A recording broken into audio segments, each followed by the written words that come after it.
Hi friends, ಹೇಗಿದ್ದೀರಾ ಎಲ್ಲರೂ? I hope ನೀವೆಲ್ಲರೂ ಚೆನ್ನಾಗಿದ್ದೀರಾ ಅಂತ ಅಂದ್ಕೊಂಡಿದ್ದೀನಿ. ನಾನಿವತ್ತು ನಿಮಗೆ ಒಂದು ಒಳ್ಳೆಯ ಹೋಮ್ ರೆಮಿಡಿಯನ್ನು ಹೇಳ್ಕೊಡ್ಬೇಕು ಅಂತ ಅಂದ್ಕೊಂಡಿದ್ದೀನಿ. ಯಾವುದಕ್ಕೆ ಅಂತ ಹೇಳಿದ್ರೆ, ಇವಾಗ ಕೆಮ್ಮು ಸ್ಟಾರ್ಟ್ ಆಗುತ್ತಲ್ವಾ, ಸೊ ಕೆಮ್ಮು ಸ್ಟಾರ್ಟ್ ಆದಾಗ ನೀವು ಈ ಹೋಮ್ ರೆಮಿಡಿಯನ್ನು ಮಾಡಿಕೊಂಡ್ರೆ ನಿಮಗೆ ಆ ಕೆಮ್ಮು ಅನ್ನೋದೇನಿರುತ್ತೆ ಆದಷ್ಟು ಬೇಗ ಕಡಿಮೆ ಆಗುತ್ತೆ. ನೀವು ದಿನಕ್ಕೆ 2-3 ಬಾರಿ ಇದನ್ನು ಮಾಡಬೇಕಾಗತ್ತೆ. ಆ್ಯಂಡ್ ಇದರಿಂದ ಯಾವುದೇ ರೀತಿ ಸೈಡ್ ಎಫೆಕ್ಟ್ಸ್ ಇರಲ್ಲ. ಹೆಲ್ತಿಗೆ ತುಂಬ ಒಳ್ಳೆಯದು. ನಾವೆಲ್ಲದೂ ನ್ಯಾಚುರಲ್ ಇಂಗ್ರೀಡಿಯೆಂಟ್ಸನ್ನು ಯೂಸ್ ಮಾಡೋದ್ರಿಂದ ಸೈಡ್ ಎಫೆಕ್ಟ್ಸ್ ಅನ್ನೋದು ಬರೋದಿಲ್ಲ.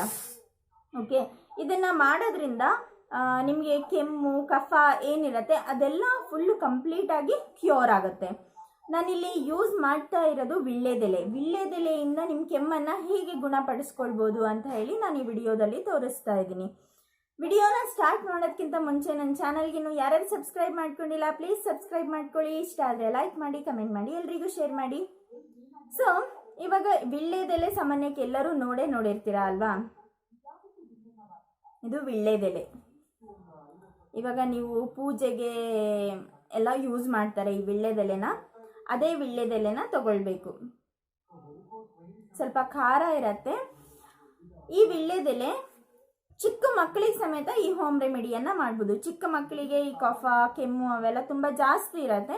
ಸೊ ಆ ಟೈಮ್ನಲ್ಲಿ ನೀವು ಈ ಹೋಮ್ ರೆಮಿಡಿಯನ್ನು ಮಾಡಿಕೊಟ್ರೆ ನಿಮಗೆ ಈ ಕಫ ಕೆಮ್ಮು ಏನಿರುತ್ತೆ ಅದೆಲ್ಲ ಫುಲ್ ಕಂಪ್ಲೀಟಾಗಿ ಗುಣ ಆಗುತ್ತೆ.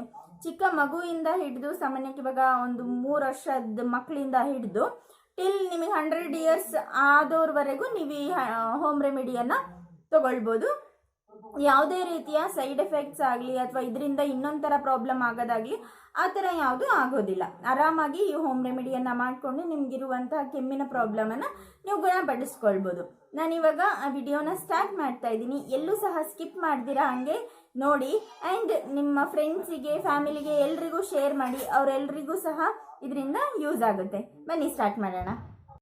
ಫಸ್ಟಿಗೆ ಒಂದು ಕ್ಲೀನ್ ಆಗಿರುವಂತಹ ವಿಳ್ಳೆದೆಲೆನ ತಗೊಳ್ಬೇಕು. ನೋಡಿ, ನಾನಿಲ್ಲಿ ವಿಳ್ಳೆದೆಲೆ ತೊಗೊಂಡಿದ್ದೀನಿ. ಅದರಲ್ಲಿ ನೀವೇನಾದರೂ ಫ್ರೆಶ್ ಗಿಡದಿಂದ ಕಿತ್ಕೊತಿದ್ದೀರಾ ಅಂತ ಹೇಳಿದ್ರೆ ಕ್ಲೀನಾಗಿ ವಾಶ್ ಮಾಡಿ ಇಟ್ಕೊಳ್ಳಿ. ಅಂಗಡಿಯಿಂದ ತಂದಿದ್ರೂ ಸಹ ವಾಶ್ ಮಾಡಿ ಇಟ್ಕೊಳ್ಳಿ, ಯಾಕಂದರೆ ಅದರಲ್ಲಿ ಪೌಡ್ರೆಲ್ಲ ಇರುತ್ತೆ. ನೆಕ್ಸ್ಟ್ ಅರ್ಧ ಈರುಳ್ಳಿ, ಅರ್ಧ ಆನಿಯನ್ನ ತಗೊಳ್ಳಿ. ಆನಿಯನ್ ಕಫ ಕರಗೋದಕ್ಕೆ ತುಂಬಾ ಹೆಲ್ಪ್ ಮಾಡುತ್ತೆ. ವಿಳ್ಳೆದೆಲೆ ಕೂಡ ಖಾರ ಅಂಶ ಇರುತ್ತೆ. ನೆಕ್ಸ್ಟ್ ಒಂದು ಚೂರೆ ಬೆಲ್ಲ, ಸ್ವಲ್ಪ ಬೆಲ್ಲ ತಗೊಳ್ಳಿ. ಬೆಲ್ಲ ಹೀಟ್ ಆಗಿರೋದ್ರಿಂದ ಇದರಿಂದನೂ ನಿಮ್ಮ ಕಫ ಕರಗತ್ತೆ. ನಾನಿಲ್ಲಿ ವಿಳ್ಳೆದೆಲೆ, ಈರುಳ್ಳಿ, ಬೆಲ್ಲ, ನೆಕ್ಸ್ಟ್ 2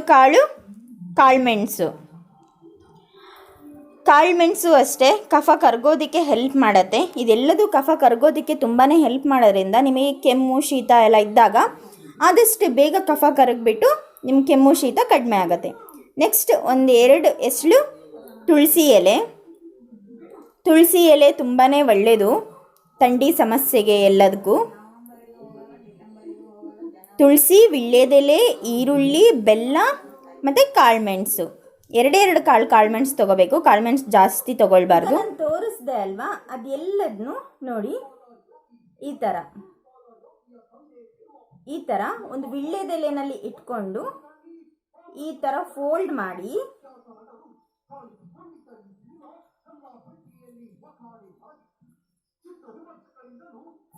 ಮಾಡಿಬಿಟ್ಟು ತಿನ್ನಬೇಕು. ಜಗ್ದ್ಬಿಟ್ಟು ರಸನ ನುಂಗ್ತಾ ಇರಬೇಕು. ಒಂದು ½ ಅವರ್ ಆದರೂ ನೀವು ಇದನ್ನ ಬಾಯಲ್ಲಿ ಇಟ್ಕೊಳ್ಬೇಕು. ರಸನ ನಿಧಾನಕ್ಕೆ ನುಂಗ್ತಾ ಇರಬೇಕು. ಆವಾಗ ನಿಮ್ಮ ಕೆಮ್ಮು ಏನಿರುತ್ತೆ ಅದು ನಿಧಾನಕ್ಕೆ ಕಂಟ್ರೋಲಿಗೆ ಬರುತ್ತೆ. ಇದ್ರ ಜೊತೆ ದೊಡ್ಡ ಪತ್ರೆ ಎಲೆನೂ ಸಹ ಹಾಕ್ಬೋದು, ಬಟ್ ಇಷ್ಟು ಮಾಡಿದ್ರೆ ಸಾಕಾಗುತ್ತೆ.